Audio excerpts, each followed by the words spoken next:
inviting global businesses to invest in India. Prime Minister Narendra Modi on Friday, while addressing a plenary session of the St. Petersburg International Economic Forum, (SPIEF), told corporate captains that India was awaiting their entry in sectors from agriculture, railways, infrastructure to defense, assuring that the country was protected by political stability and a vibrant judicial system. And "The sky is the limit in India. You can venture here in any area you want to do business," he told investors. He also mentioned that India has undertaken 7,000 reforms to improve ease of doing business at the central government level alone. That comes to around 6 reforms a day since he took over 3 years ago. He further said that India's vibrant democracy and use of English goes a long way in ensuring a sense of security. The PM is in St. Petersburg, Russia, on the third leg of his 4-nation trip.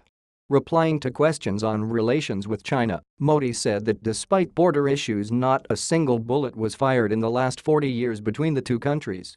He said both countries are cooperating in the field of business and economy as well as in platforms like BRICS. He said that in TODAY's perspective the whole world is interconnected and interlinked. Regarding relation with Russia, he said they are based on trust. Meanwhile, addressing the plenary session of the forum, the Prime Minister has invited the business leaders to invest in India. Listing measures his government has undertaken to ensure ease of doing business, the PM mentioned GST, which, he said, will be implemented from July 1, minimum government interference, and red carpet instead of red tape, besides also political will and clear vision.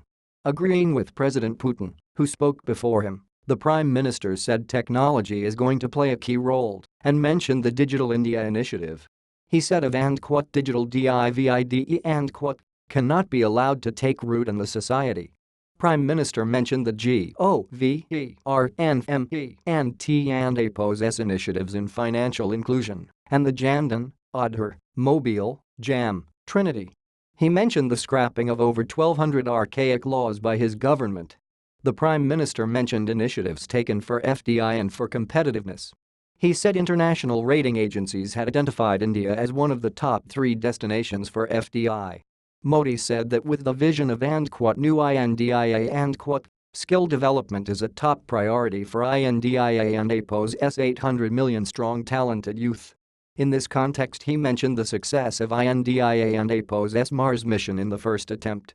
He said the new India would have youth that are not job seekers but job creators and can fulfill the global requirements of skilled human resource.